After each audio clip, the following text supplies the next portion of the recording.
paz do Senhor, povo de Deus! Por aqui o Tony Pinho, o canal é Bíblia para o Cotidiano. Você está aqui na nossa sala, a sala de aula da Escola Bíblica Dominical da editora Betel Dominical, que nesse terceiro trimestre de 2022 está com a temática dos profetas menores do Antigo Testamento. Uma aula diferenciada a cada uma delas. Nenhuma aula é igual à outra, pois hoje vamos estudar sobre o livro de Naum. Veja quantos profetas já estudamos e hoje já quero chamar sua atenção. Lembra da aula do livro de Jonas? Que Deus fala que Jonas teria que pregar para Nínive, porque não poderia ser injusto com Nínive? Pois bem, o livro de Naum vai mostrar Deus trazendo juízo contra Nínive, porque o meu, o seu, o nosso Deus é um Deus justo, que primeiro anuncia que vai ter juízo, mas primeiro ele prega a justiça.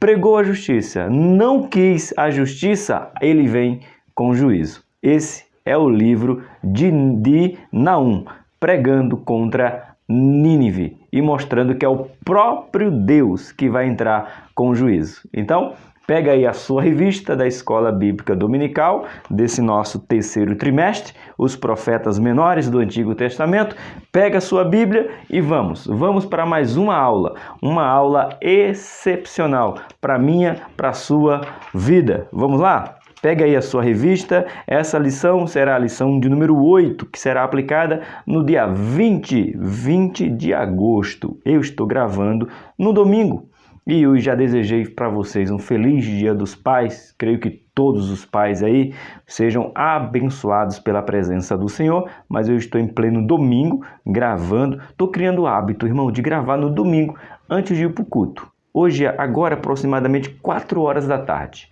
O que é que eu faço? Escola dominical, almoço com a família, aí dá umas 4 horas eu paro para gravar. Que aí eu gravo das 4 até 5h30, 5h40, já pronto, e daqui termino a aula e vou para a igreja. Então, estou gravando no domingo, estou criando o hábito de gravar no domingo. Isso porque a gente cria vínculo, né? Amizade. Inclusive, hoje, Dia dos Pais, domingo, que é o dia que eu estou gravando, ainda vou pregar na nossa igreja. E eu vou pregar sobre o maior pai que teve aqui na terra. Para você, qual é o maior pai que teve aqui na terra? Exclui? Não, né? Não é excluir a palavra. Não conta com Deus, não conta com Jesus. Estou falando de homem, homem mesmo. Carne, sangue, homem. Qual foi o maior pai que passou aqui na terra? Sabe quem foi? José, o pai de Jesus. Essa é a mensagem que eu vou ministrar hoje na nossa igreja. Bora para a nossa lição, como eu falei para você, dia 20 de agosto de 2023, lição de número 8, nas suas igrejas. Aqui, aula completa. O tema dessa lição é Naum, um Deus de misericórdia e justiça. Agiu com misericórdia, agora vai agir com justiça. Deixa eu deixar anotado aqui para vocês, dia 16, o meu filho, o Rosil, completa 23 anos. Então, meus parabéns ao meu filho. Vou desejar parabéns para ele no dia, mas fica registrado. O meu Rosil, dia 16, faz 23 anos. Fica aí registrado, filhão. Vamos para a nossa lição. Nosso texto áureo se encontra no livro de Naum, capítulo de número 1, verso de número 7. Lembrando para vocês, se você abrir aí, ó, Naum, capítulo 1, capítulo 2, capítulo 3, acabou. 3 capítulos, fácil de ler, certo? Diz assim: o Senhor é bom, uma fortaleza no dia de angústia, e conhece os que confiam nele. Eita, então não adianta dizer que confia no Senhor. Naum está dizendo que Deus conhece quem confia nele. Então não precisa nem perguntar para você, você confia em Deus? Se o próprio Deus está dizendo, eu sei quem confia em mim e quem não confia. Naum, capítulo número 1, verso de número 7. Nossa verdade aplicada de hoje nos diz assim: quando estamos no centro da vontade de Deus, sua proteção e a sua justiça estarão sobre nós. Quando estamos... Cadê a minha caneta? Essa aqui, ó. Quando estamos no centro da vontade de Deus, aqui ó, centro da vontade, sua proteção e a sua justiça estarão sobre nós. Eita glória gloriosa! Objetivo de hoje: apresentar o cenário da mensagem de Naum, falar acerca da bondade e da ira de Deus. Sim, Deus só é bom porque ele pode se irar, mas não é uma ira humana, não é uma ira que nós aprendemos, uma ira de vingança, é uma ira de justiça. Boa! Deus não tem uma ira de vingança, Deus tem uma ira de justiça, mesmo que ele fale de vingança. Como diz Paulo, se eu não me engano, em Romanos, se eu estiver errado, você me corrige, que a vingança pertence ao Senhor, mas é uma vingança com justiça e não vingar-se por se vingar, tá bom? É porque Deus já avisou muito, muito, muito e muito. Nosso ponto de número 3, no caso aqui o objetivo, né, é extrair lições do livro de Naum para os nossos dias. Naum, capítulo 1, versículo 1, 2, 3 e 7. Então, não é uma leitura corrente, mas você pode acompanhar tanto na descrição do vídeo, como na sua revista, se você tiver. Mas se você não tiver, essa leitura está na descrição do vídeo. Se quiser procurar em uma Bíblia, livro de Naum, capítulo 1, verso 1, 2 e 3, e depois lá para o verso de número 7, que a Bíblia está nos dizendo assim: Peso de Nínive, livro da visão de Naum, o Eucocita. Eita! Peso de Nínive. Já começa o primeiro versículo, a primeira palavra está falando de peso. Contra quem? Contra Nínive. Repito, 2 lições atrás falamos de Jonas, Deus poupando ou pregando para Nínive, mas agora acabou, irmão. Depois da mensagem de arrependimento, o que sobra é juízo. O Senhor é um Deus zeloso e que toma vingança. O Senhor toma vingança e é cheio de furor. O Senhor toma vingança contra os seus adversários e guarda a ira contra os seus inimigos.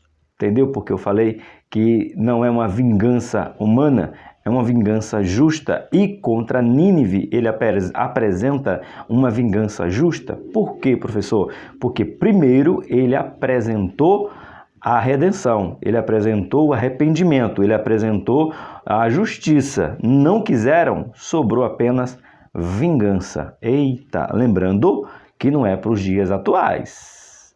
Fique bem claro, é para o povo de Nínive. Ah, Deus vai se vingar desse povo? Lógico que vai. Ele diz lá em Apocalipse que a sua taça, a taça da ira, está se enchendo. Mas esse texto é para os ninivitas, tá bom? Verso 3.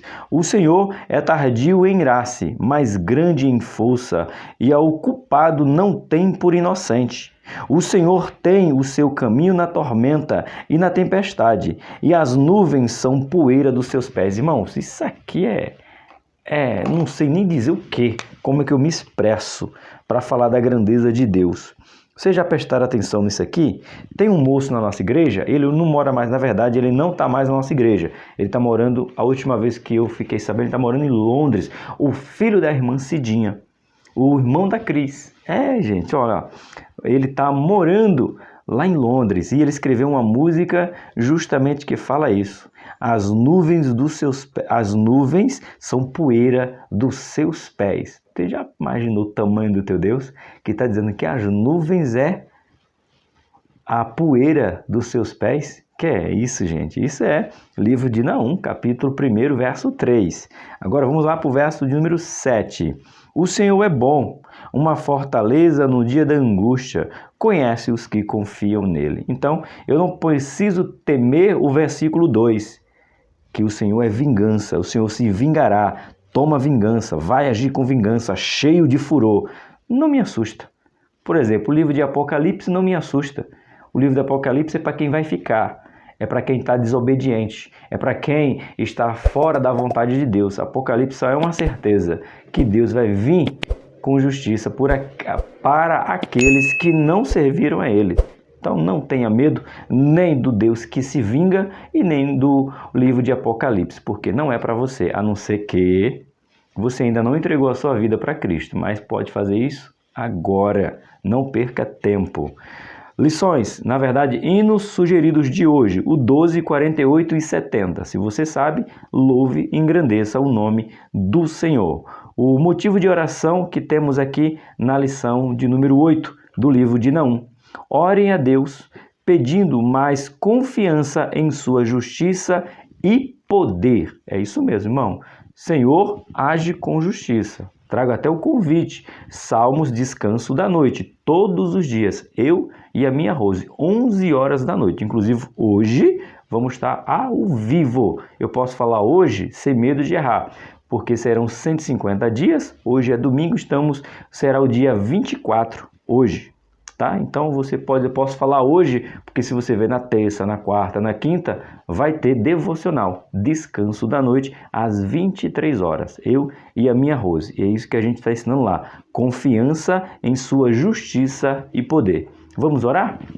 Curve sua cabeça e vamos orar pedindo a Deus mais confiança na sua justiça. Soberano e eterno Deus, oramos a Ti, primeiro agradecendo pela oportunidade nos concedida. Hoje, particularmente, dia 13 de agosto, é comemorado o Dia dos Pais. Que todos os pais tenham discernimento, venham a ser cheio de sabedoria para conduzir os seus filhos. Senhor, te agradeço também pela vida do professor que escreveu esse material, comentou esse material, aqui aprendendo sobre o livro de Naum, que nós vamos aprender a colocar em prática e viver, confiando, Senhor, na Tua justiça, sabendo que Tu vai agir com justiça, Tu age com justiça e Tu tem todo o poder, Tu emana de Ti o poder, então que eu possa confiar mais em Ti. Então é o meu pedido, é o pedido que eu faço para os professores, alunos, superintendentes, todos aqueles que frequentam a escola dominical. Confiança na justiça, sabendo que Tu tens todo o poder. Assim eu te peço, em nome do Teu Filho Jesus. Amém. Amém, meus irmãos? Vamos lá? Introdução. A mensagem do profeta Naum é que Deus detém o controle da história. Por isso, Ele trará justiça e esperança em todo o mundo, mesmo nos tempos mais sombrios da história. O que o comentarista, o pastor Antônio Paulo, não é isso? Bora lá? É isso mesmo. Antônio Paulo Antunes, o que ele está afirmando para nós? Que Deus não perdeu o controle da história. Mesmo que a história pareça que está sem controle, o meu, o seu, o nosso Deus se mantém no controle. Tanto que, trazendo para o livro de Nínive, ele prega para Nínive, anuncia a justiça de Deus, o povo se converte, o povo quer servir esse Deus. Com o passar do tempo, o povo desobedece. Aí ele diz, o controle da história dos ninivitas continua na minha mão. Ensinei, não quer aprender? Venho com vingança ou venho com justiça. A história de Deus, aliás, a história da humanidade está na mão de Deus, por mais sombria que ela esteja trazendo para os nossos dias, certo? Ponto de número 1. O cenário da mensagem do profeta Naum. O profeta Naum é um fôlego de esperança para Judá, que havia sofrido por muito tempo sob o domínio da Assíria. A destruição da opressão assíria foi descrita pelo profeta de forma tão detalhada que traz ao leitor a impressão de algo já acontecido na época em que o livro foi escrito. Aí mesmo, só virar para o verso de número 15, capítulo número 1. Ele diz, eis sobre os montes os pés do que trazem boas novas, do que anuncia a paz. Celebra a tua festa, ó Judá, sobre os teus votos, porque o ímpio não tornará mais a passar por ti. Ele é inteiramente exterminado.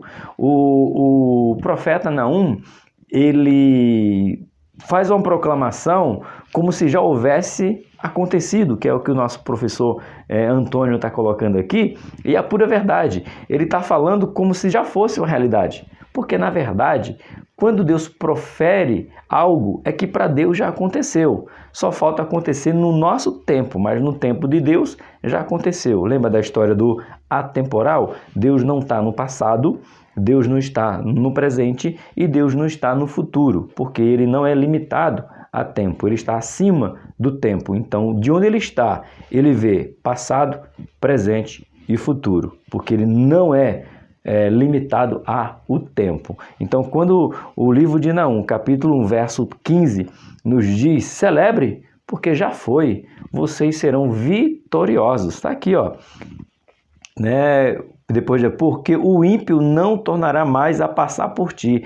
Ele é inteiramente exterminado, não terá mais livramento para Judá e castigo para os ninivitas. Na casa aqui, o castigo para a Síria, os assírios, certo?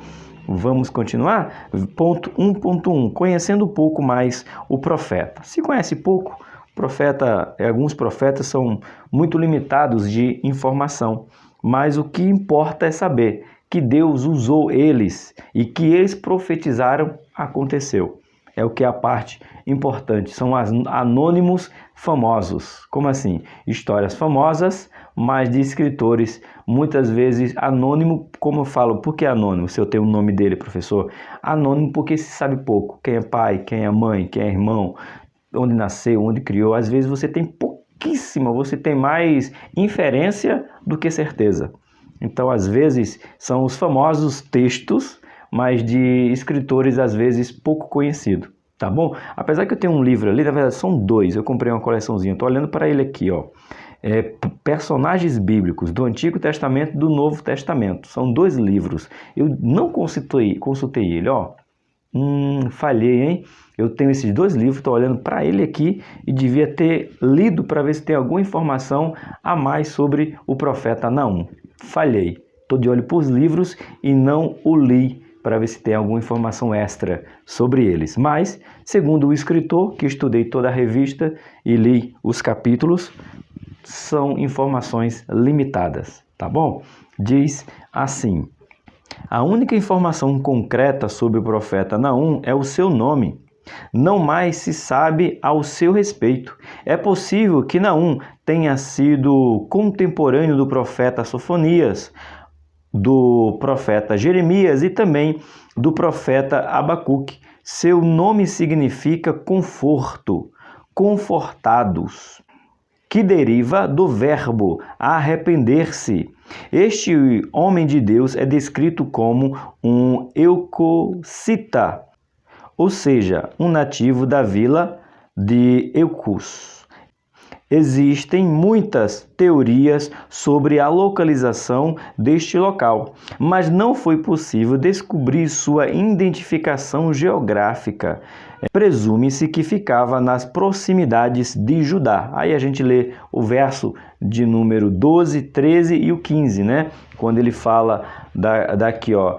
Eis que sobre os montes os pés dos que traz boas novas, que anuncia a paz. Celebra as tuas festas, Judá. Por isso que ele fala aqui, qual é o outro verso? Verso de número 12. Assim diz o Senhor, por mais seguro que esteja e por mais numerosos que seja, ainda assim serão exterminados e eles passarão. Eu te afligi, mas não te afligirei mais. Falando de Judá. Então ele faz essa referência aproximadamente de Judá. Você vê, não tem muita informação sobre Naum, mas tem a certeza de que ele foi um homem de Deus. 1.2. A mensagem do profeta Naum, anunciada no auge do poder da Assíria, é uma clara advertência à cidade de Nínive sobre a destruição que eles experimentariam por causa da sua crueldade em outras nações e a rebeldia de seus habitantes.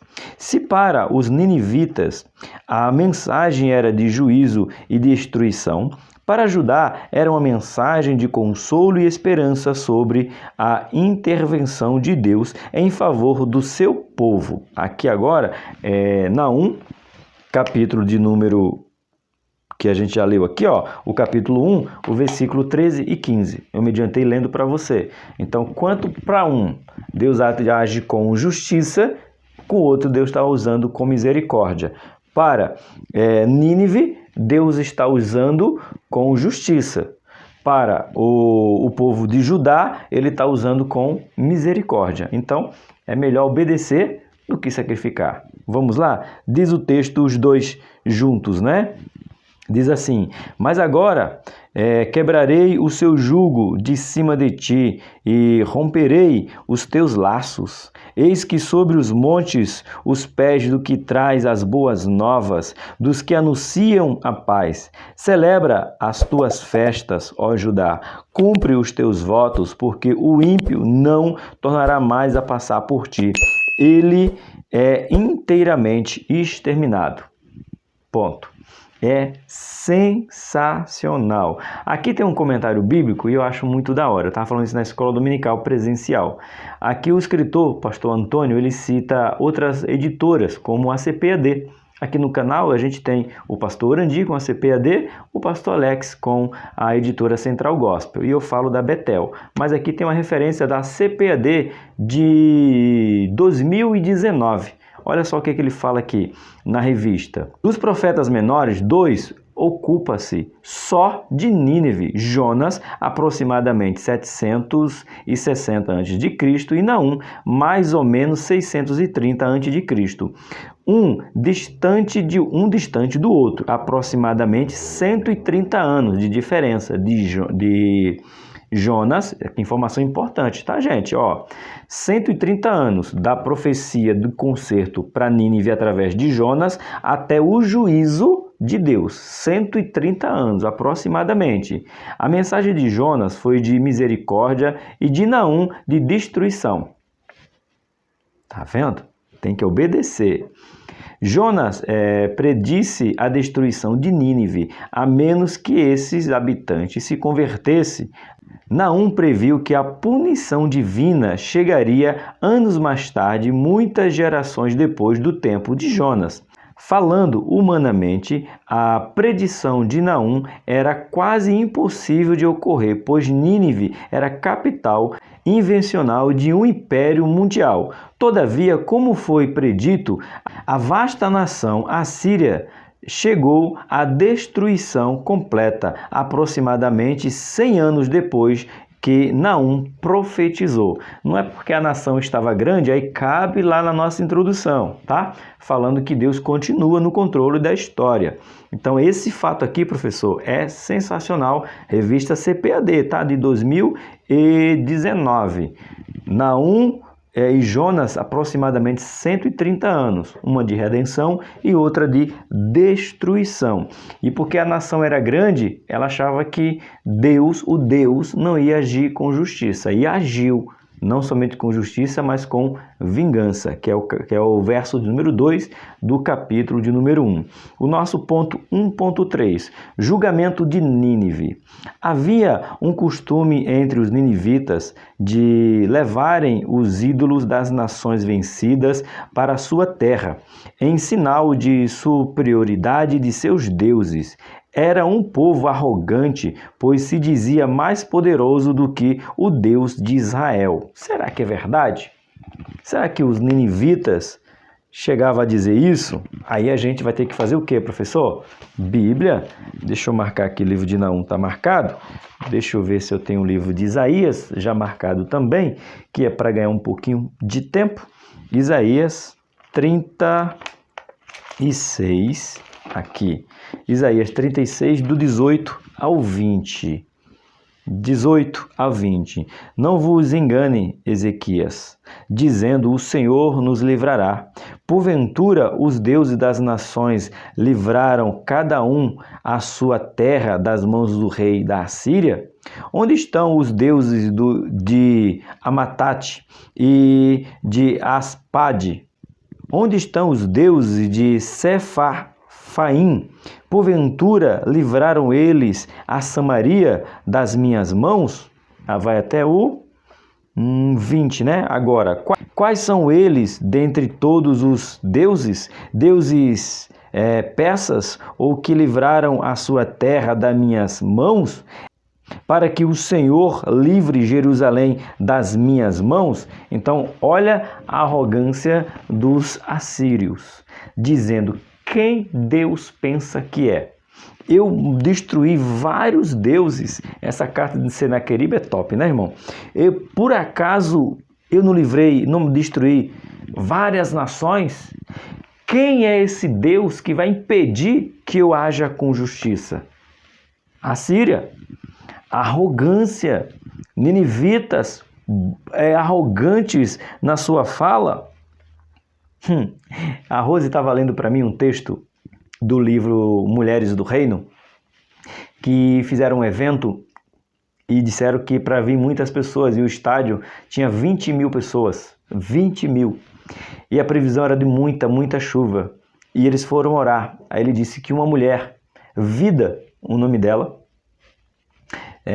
pediu a oportunidade de orar, e os pastores daquele evento deram a oportunidade para ela. Está no livro, relato do livro, tá? Mulheres do Reino. E ela começou a orar mais ou menos assim: Senhor, esse evento é para a glória do teu nome.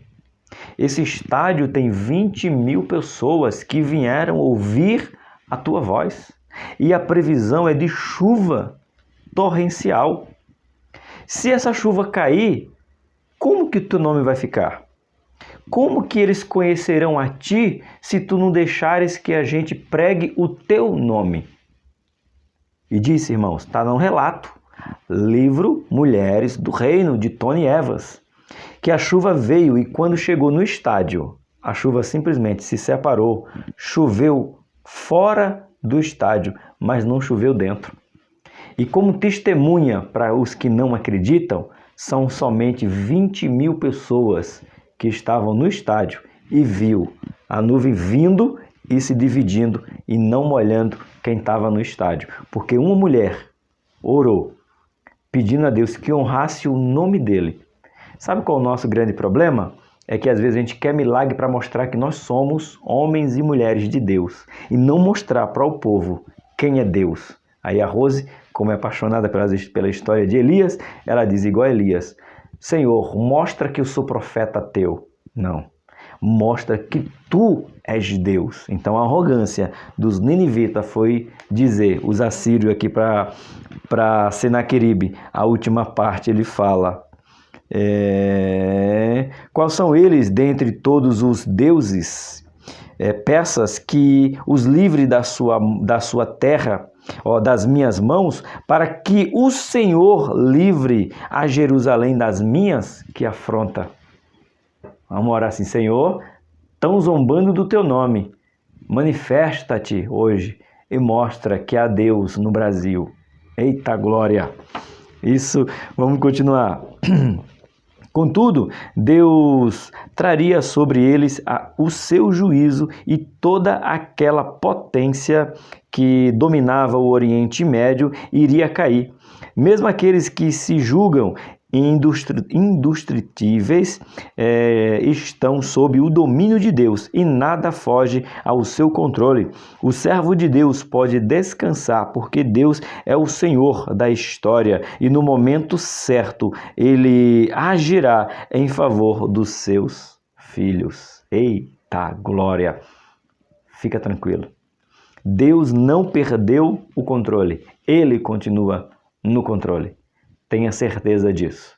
Aproveita, se inscreve no canal, vamos caminhar a 10 mil ainda esse ano. Se você se inscrever no canal, para você não custa nada, mas para mim, Tony Pinho, para o canal Bíblia para o Cotidiano, será de grande valia e outras pessoas irão aprender a palavra de Deus. Então, no final desse ponto número 1 que chegou agora, você se inscreve, porque toda semana tem escola bíblica dominical. Amém? Ponto de número 2. A bondade e a ira de Deus. Caminha juntinho. O profeta anuncia o arrependimento como elemento necessário para escapar da ira de Deus e experimentar a sua bondade. O Senhor é tardio em irar-se, mas grande em força, e ao culpado não tem por inocente. Que é isso?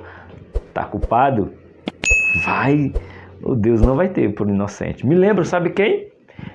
Quando Deus foi destruir Sodoma e Gomorra, chega para Abraão e Abraão começa a dizer: se tiver 30, 40, 20, 10, Deus fala assim: eu não vou cobrar do justo a injustiça, mas também não vou dizer para o injusto que ele é justo. Eu vou dar a cada um conforme a sua obra. Eita, aí me lembra o Novo Testamento, que tudo aquilo que o homem planta, ele ceifará. Se ele planta na carne, da carne colherá confusão, intriga, mentira. Mas se ele planta no Espírito, aí ele colhe amor, paz, longanimidade, benignidade. É forte, é o nosso Deus, um Deus justo. Sua misericórdia alcançaria a todo pecador como demonstração do seu poder. A sua bondade e longanimidade se estende àqueles que permanecem fiéis. Naum 1, verso 7. O Senhor é bom, uma fortaleza no dia da angústia, e conhece os que confiam nele. Só confiar. 2.1. Consolo e esperança. Para quem? Para o povo que confia nele. Ele diz aqui assim, o escritor: embora o livro de Naum contenha duras palavras para a cidade de Nínive, para Judá, assim como para outras nações que vivia atemorizada pela dominação assíria, saber que todo aquele império chegaria um dia ao fim da era. De fato, um sopro de esperança em meio àquele cenário de opressão e desalento. Dá uma pausa aqui, tá? Vamos lá, ó. Lembra lá em Apocalipse, mais uma vez, tenho que trazer para mostrar para você o soberanio de Deus? Caiu. A grande Babilônia caiu. A Bíblia não nega, não esconde o tamanho da Babilônia, o poder que a Babilônia exerceu, o poderio bélico que ela tinha de armas, homens, soldados, era terrível. Babilônia é inabalável. Mas lembrando que a Babilônia foi destruída. E ela é mencionada ainda com tanto poder, ainda no Novo Testamento, no livro de Apocalipse, que vai cair. Então, a Assíria, ela se sentiu, sobretudo, irmãos, essas nações que do Antigo Testamento, ela tinha esse poder de destruição tão grande que as outras nações se assustavam com a sua postura, se assustavam com o seu poder. E eles vinham muitas vezes para humilhar, denegrir mesmo, destruir. Como a gente leu aqui, ele levava os deuses dele para o santuário dos deuses, aliás, levava os deuses dos povos que ele invadia perante os deuses dele, dizendo: eis, nossos deuses são maiores. Foi o que fez Senaqueribe, destruir todos. Quem é Deus que vai me impedir? Então há uma arrogância do homem, há essa arrogância. Então você vê Deus dizendo: não importa o tamanho dos homens, das nações que se levante, eu vou destruir. Caiu a grande Babilônia. No caso aqui, caiu a grande Síria. Os ninivitas sumiram, irmão. Acabou, porque zombaram de Deus, certo? Continuando. Deus usa o profeta Naum em meio ao caos que a cidade de Judá se encontrava por ter sido saqueada e destruída pelos ninivitas. 2:2. Bora ver? Volta aí. Vamos ver Naum 2:2. Porque o Senhor trará outra vez a excelência de Jacó, como a excelência de Israel, porque os que despejam os despejaram e corromperam os seus sarramentos. Ele está dizendo humilhação. Ele está dizendo: eu vou trazer de novo. E para Judá, isso aqui era quase impossível, irmão. Era uma esperança remota. O povo tinha essa realidade. Era uma esperança, sem querer um trocadilho, Era uma esperança sem esperança. Ver Deus agindo com tanto poder contra uma nação tão poderosa. Mas Deus não podia deixar a arrogância dos ninivitas permanecer, mesmo depois que Deus os poupou na pregação de Jonas. Importa saber que, seja qual for a força e o poder do oponente, nada se compara ao poder de Deus. É uma verdade absoluta. Concordem ou não concordem? É uma verdade absoluta. Deus dá tempo ao tempo e mostra que é Senhor do tempo. E no tempo certo, Ele faz o que Ele quer. Eita, glória gloriosa! 2.2, restauração de Judá. Judá foi restaurada. A promessa de restauração de Judá representa a justiça de Deus sobre a iniquidade de um povo opressor, cruel e arrogante. Em tempos passados, a Assíria foi usada como instrumento de disciplina para o Reino do Norte. Ainda assim, a remanescente Judá pouco aprendera com o que os seus contemporâneos passaram.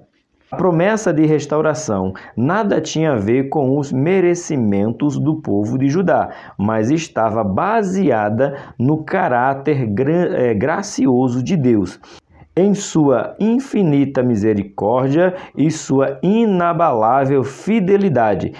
A aliança feita com os seus servos no passado.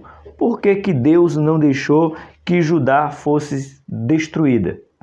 Pela promessa de Abraão, de Isaac e de Jacó, pela promessa sobre José, pela promessa sobre Moisés, pela promessa sobre Josué, pela promessa e aí por diante. Não seria totalmente destruída. Mesmo quando chega no reino de Davi, que Davi passa para Salomão, e de Salomão se divide as tribos do norte e do sul, ele diz: a minha palavra permanecerá, porque será cumprida de Judá, vai vir um que vai reinar para sempre.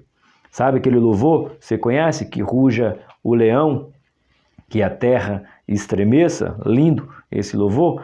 A promessa, ele viria da tribo de Judá. A mensagem que eu vou ministrar hoje, Nadei e Namar, não dá para você aí, que você está sabendo agora, né? Foi no domingo para você, foi no domingo, mas para mim é no domingo, que é hoje.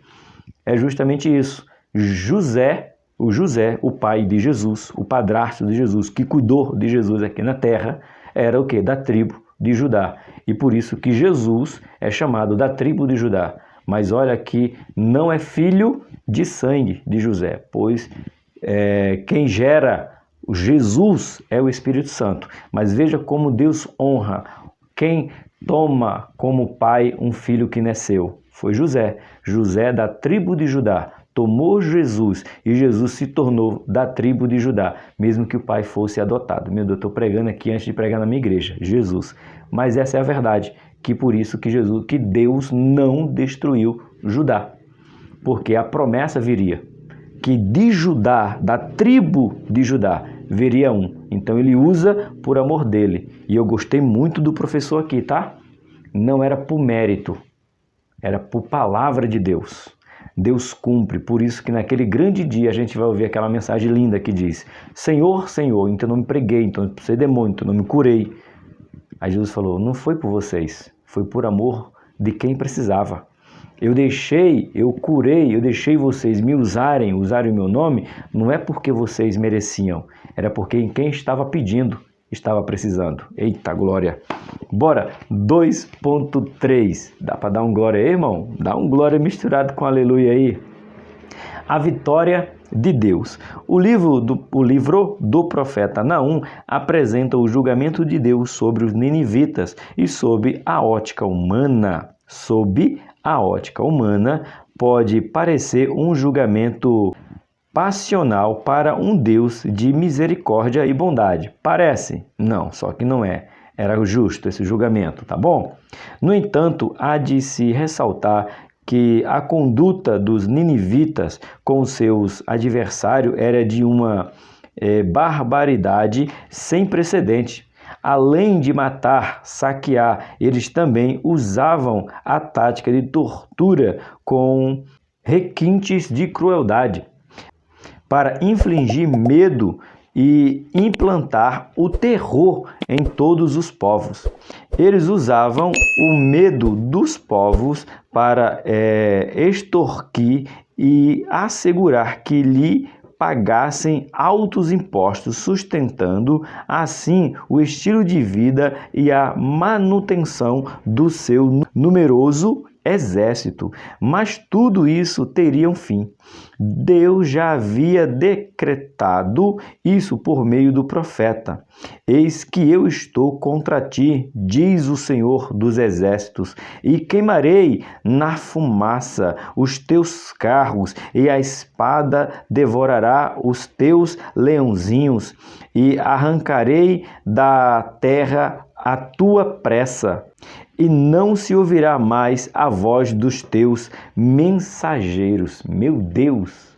Deus dizendo, quem aqui assistiu dos homens, né? Principalmente os homens, 300, quando chega lá o mensageiro para dizer para Leônidas, oferecer para ele se aliar a Xerxes, mas prometendo a ele que o que? Escravidão, servidão, e Xerxes diz não, né? E chuta aquele homem lá, aquele filme dos 300. Mas o que eu quero trazer? O mensageiro diz o quê? Ninguém pode matar um mensageiro. O mensageiro ele é apenas o portador. O mensageiro tem que voltar para dizer se o acordo foi feito ou não. Mas nesse caso, o que aconteceu no filme 300 já havia acontecido aqui, Já havia acontecido no livro de Naum. É sério, professor, está aqui. Não se ouvirá mais as vozes ou a voz dos mensageiros, dizendo, se rende que a gente não mata ninguém. Vem aqui, mensageiro. Então você não vai nem levar o recado de volta, que a gente não vai se render. Acabou.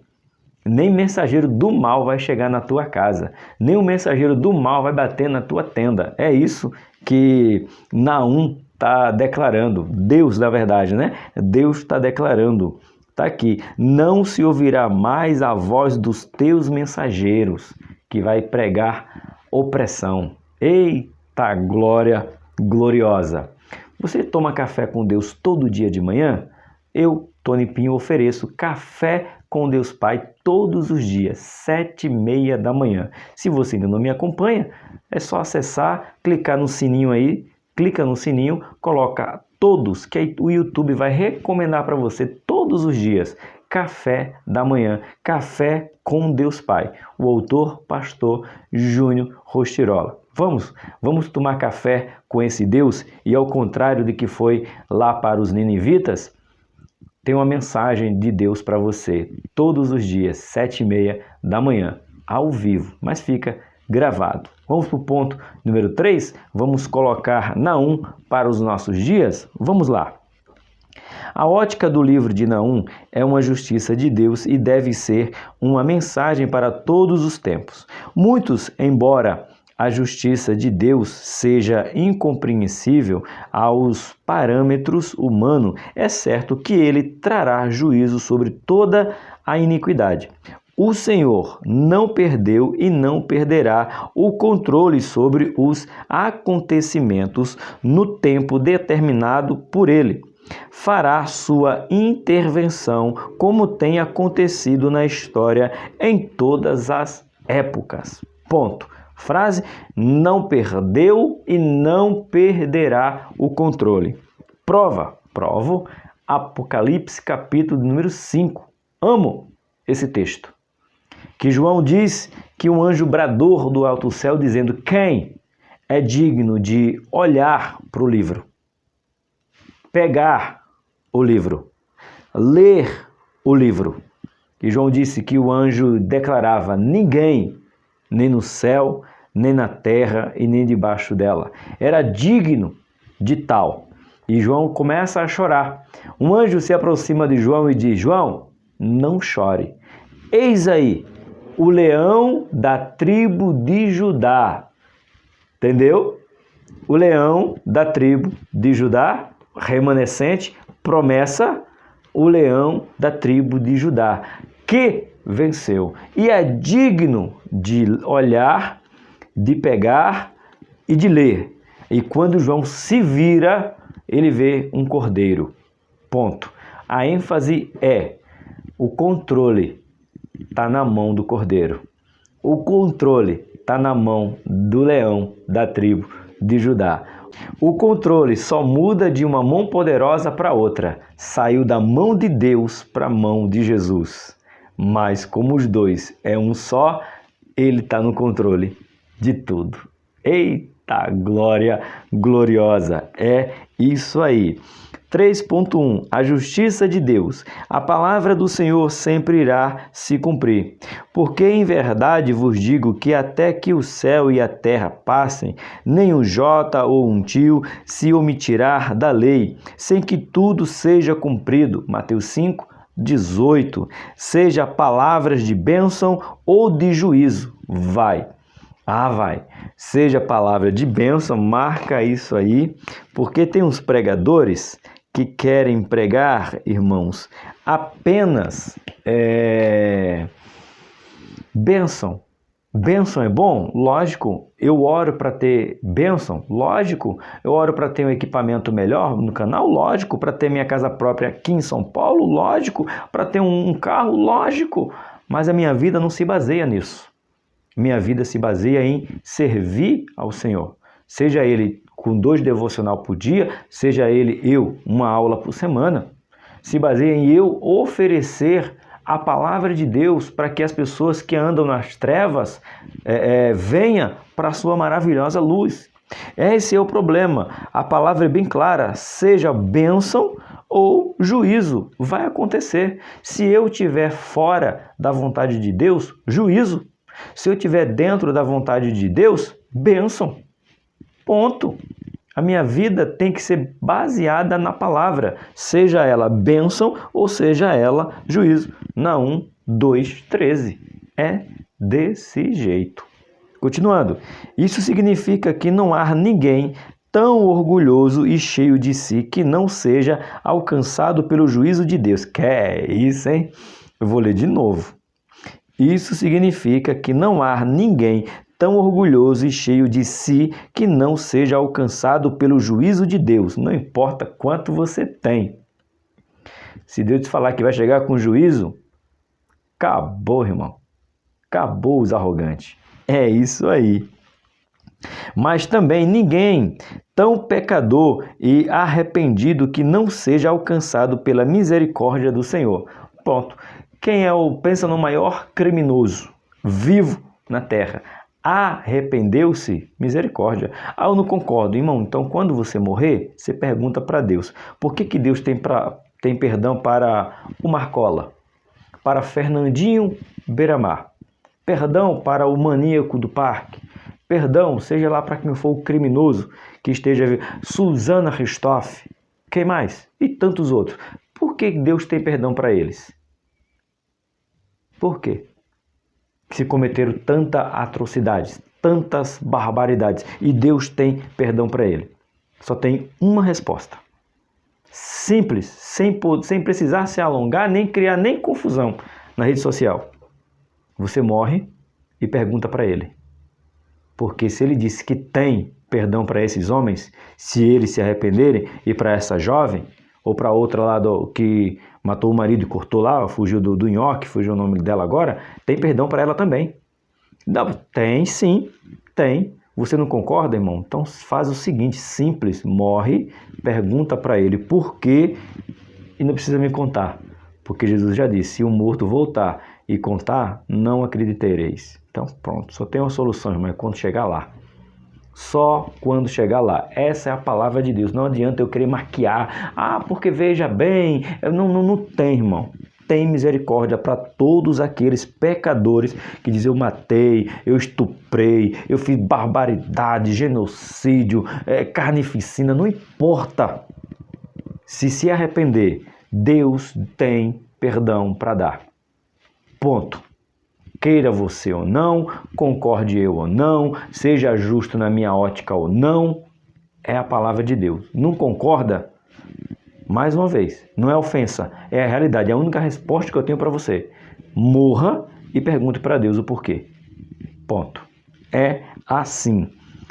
3.2. Deus se compadece dos que nele confia. Você confia nele? É o que basta. A palavra do profeta Naum trouxe contentamento ao povo de Judá, pois assegurava-lhe de que Deus não os havia desamparado, ainda que tivesse muitas vezes, de muitas maneiras, se afastado dos caminhos do Senhor. Você conhece um povo que mais desonrou a Deus do que Judá? Não existe. Israel, no todo, não só Judá. Você conhece? Irmão, no livro de Ezequiel, estava lendo ontem, o livro de Ezequiel, e o povo, irmão, ia por dentro do templo. Nós temos uma revista, tá ali, ó, Ezequiel, tô vendo ela daqui na minha parede, porque minha parede tem a capa das minhas revistas, né? Um cantinho ali. Sabe o que o livro de Ezequiel me diz? Que dentro do templo do Senhor, as mulheres iam se prostituir lá dentro. Os homens iam oferecer sacrifício para outros deuses dentro do templo. Ezequiel fala isso aí. Vê a gravidade que Israel cometia, a abominação que Israel cometia. E mesmo assim, Deus traz perdão para Israel. Deus traz paz para Israel. Deus traz resgate para Israel. Então, veja, não tem como explicar. Tem apenas que confiar que tudo que Deus faz é bom o tempo todo. Bora continuar. A verdadeira confiança não deve estar fundamentada em qualquer outra pessoa a não ser em Deus. Ainda que seja alguém detentor de muitos poderes e influência na sociedade. Os que confiam no Senhor permanecem firmes e atravessam com confiança as aflições, tentações, dificuldades e quaisquer que sejam as circunstâncias adversas. É confiar. É passar por uma dor emocional, uma dor espiritual ou uma dor física. Confiar em Deus é passar por todas elas sabendo que Deus dará vitória. Deus no fim. Boa, livro de Jó. Por fim, eu sei que o meu Redentor vive. Mas a frase de Jó é: por fim, ou seja, no final. O trajeto, o percurso nos parece ruim, mas o fim entenderemos tudo que Deus fez. Novo Testamento, já que estamos falando de Naum para hoje.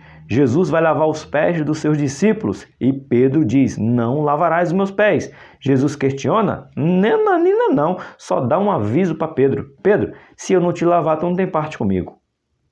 O que Pedro diz? Não só a mão, mas a cabeça e os pés. Jesus, não. O que eu te faço hoje, tu não sabes. Saberás amanhã. Então, tem muitas coisas que eu não sei o porquê. Por isso que muito tempo que eu abandonei o porquê. E estou apenas para quê? Para que eu estou passando por isso? Para que eu estou passando por isso? Pronto. Mudei o meu porquê e trouxe para o para quê. Vamos para o nosso 3.3. Aí eu falo para você. Curte, comenta, se inscreve e vamos fazer o canal Bíblia para o Cotidiano chegar a 10 mil ainda em 2023 com a sua ajuda, tá bom? 3.3 nos diz a soberania de Deus. Naum foi um profeta ousado em sua época, pois sua sentença assegura a soberania de Deus e dominação da poderosa e temente Nínive.